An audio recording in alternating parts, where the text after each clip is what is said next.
I'm not a fan of Zelda. Like, I've played Ocarina of Time. That game is not a 10 out of 10 masterpiece. Calm down, everybody. But Breath of the Wild fixes some of the major problems I've had with Zelda games of the past, putting it right up at the top of my list. This video is going to be a brief comparison of everybody's favorite Zelda game, Ocarina of Time, and everybody's favorite game of this year, Breath of the Wild, with the help of our friend AJ from Fanatics4. Say hello, AJ. Hey! Anyway, for somebody who's not a big fan of Zelda games, I've played way more than I probably should have. My previous favorite was A Link to the Past. It did combat really well, and I love the style, but my favorite thing is that it's easy to tell what you're supposed to be doing. Ocarina of Time doesn't give you clear directions. A lot of the game is figuring out what the next step is, and that's not fun. You block that stuff out of your memory of playing the game for the first time, or dismiss it as not being important because it was the boring stuff, the garbage you had to get through to get to the fun stuff, but it is still a big part of the game and your time playing it. It's not fun to have to talk to every single villager in the game until you find one that'll progress the story. And if you didn't do this the first time, well then you looked at a guide. And that means that part of playing the game is reading a guide. That's not fun, that's bad design.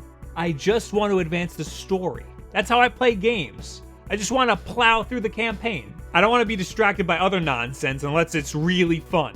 A Link to the Past made it easier to tell what to do or where to go, but only because the map was so much smaller. There were less villagers to talk to, and everything was in 2 dimensions, so it was easier to literally see everything there was to do. This made it more passable for me. Also, the 2D combat was fun, so this made up for a little bit of the doping around I had to do. I'll admit, there is satisfaction to figuring it out on your own. It's rewarding. But that does not make up for the hours wasted running around in Ocarina of Time. Yes, I said hours. I'd have entire play sessions where nothing happened, and if I wanted that, I'd go play Myst or something. And to be clear, I'm not talking about the puzzles in temples. Those are fun. That's where these games shine, and probably what you remember most of them. I know that a lot of you know the ins and outs of Ocarina of Time like the back of your hand, and it's ingrained in your brain, but not all of us have the luxury of being 10 again and playing the game over and over because it's all that you had. You only had one game and you had to play it a million times. Do you remember what it was like discovering this game for the first time? It was a lot of running around aimlessly, or rolling around aimlessly. This game was a multi-part rental for 10-year-old Bob, and my fondest memories are just rolling around Hyrule Field. Got the 3DS version when that came out and did the same thing. In that playthrough, I rage quit after becoming an adult because someone told me I missed out on Epona's song and Pieces of the Heart and a whole bunch of other stuff you can only get when you're little. Screw that. And that at its core is what is wrong with Ocarina of Time and other 3D Zelda games leading up to Breath of the Wild. They use unknown and hidden elements as cheap ways to halt progression and or present challenge to the player. Or to put it bluntly, and maybe a tad bit cynically, to pad the game's length and to dictate how you progress.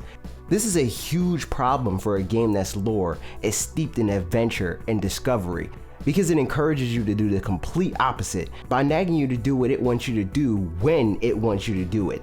The game doesn't allow you to do what you need to without requiring you to gain its desired level of context. And by that I mean making you hunt down that random NPC in their house before you've even been to their house or met the NPC in general. Even if what they tell you is information you've gleaned from previous playthroughs, you're still required to hear it from them to progress. And don't get me wrong, I understand the aim with that approach was to give you a cohesive narrative to begin with, but that doesn't earn them a pass. Intent alone isn't enough. Execution should matter a lot more in instances like this. Breath of the Wild did a better job at everything Ocarina ever pretended to do well, and then some.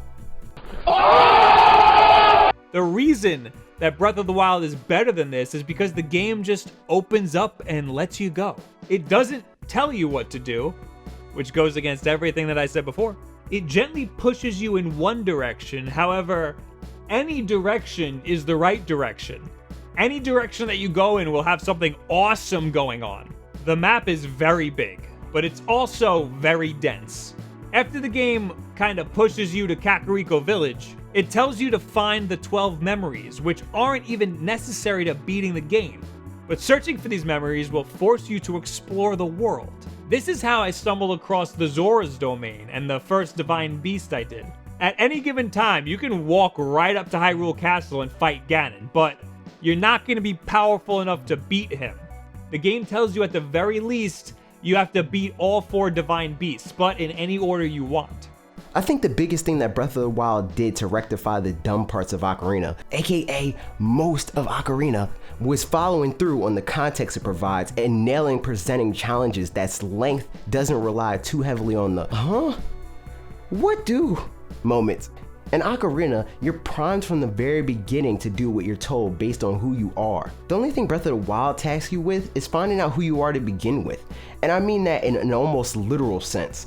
How do you want to play the game? There's no real roadblocks outside of the plateau, and there's no real objective outside of defeating Ganon. They even rectified the moments I referred to earlier in Ocarina, where you're required to go through dialogue to progress. You already know that you need to light the furnace in Hateno Village? Go for it. The game won't stop you. In fact, it'll pat you on the back for doing it. Ocarina of Time's approach to puzzle solving was akin to a multiple choice quiz. There's always a definitive right answer and many wrong ones. Breath of the Wild is an open-ended quiz. As long as your answer gets the desired results, it's fair game. Did I just compare my favorite game in the last 5 years to taking a test? Don't get me wrong, the game's not perfect. Minor spoilers for Vah Ruta, but how the hell was I supposed to know that you can move Vah Ruta's trunk in the map menu? Since when does the map menu affect anything in the game world besides in these dungeons? That's a mechanic that we need to be taught. The saving grace here is that it's so enticing to screw around with that map. Oh my god. This map is insane. Oh my god, you can even look at it on this view as well. What do those mean? What are those weird, like, teardrop things? What happens if I click one? Wait, no! I don't control its trunk, do I? Sod off! But not enticing enough for me and some of the other people I've talked to screw around with it. I'm over here whacking away at this ball thing, breaking all my swords. While Mipha's explaining the whole bit about the terminals on the map, would it kill her to just be like, hey, you can interact with the beast through the map too?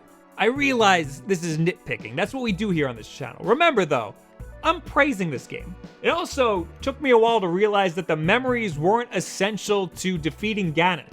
Somebody had to tell me that. It seemed like a main quest to me, but it does unlock a lot of the story, so I guess it is important stuff. The items in this game make the exploring worthwhile. The weapon breaking mechanic, while annoying, forces you to constantly look for the next best thing, always expanding your inventory and getting excited at the new discoveries. Not only are the items and weapons worth exploring for, they add to the exploration by making it easier to explore further. I don't want to get into spoiler territory, so in regards to expanding your ability to explore, I'll just say this. This game nails it by giving you abilities like instant updraft to help you get to higher peaks, or a free mulligan for those unfortunate times when your hearts get taken out. These abilities, along with a few others, allow you to more easily get to areas that were previously near impossible due to Link's initial arsenal.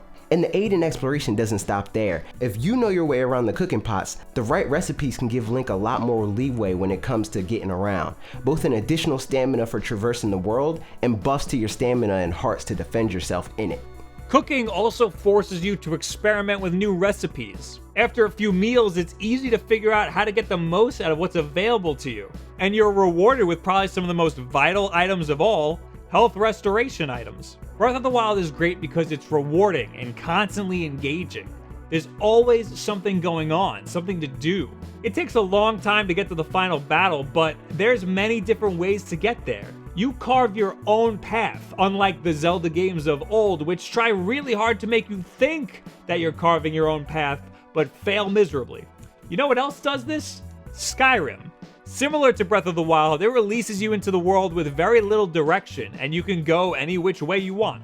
The difference is that in Skyrim, there are a series of main quests that are required in order to beat the story. You can do whatever you want, but you also have to follow a fairly linear path, which has its merits. At least it tells you what you're supposed to be doing. Ocarina of Time has points where it lets go of your hand, and you're left lost. Breath of the Wild unleashes you into the world, and any which way you go is the right way for you. Anything that you do to build up Link's hearts or get new armor or get new weapons will contribute to the end goal. And everything in the game gives you just a little bit of something that you need. That's an amazing accomplishment.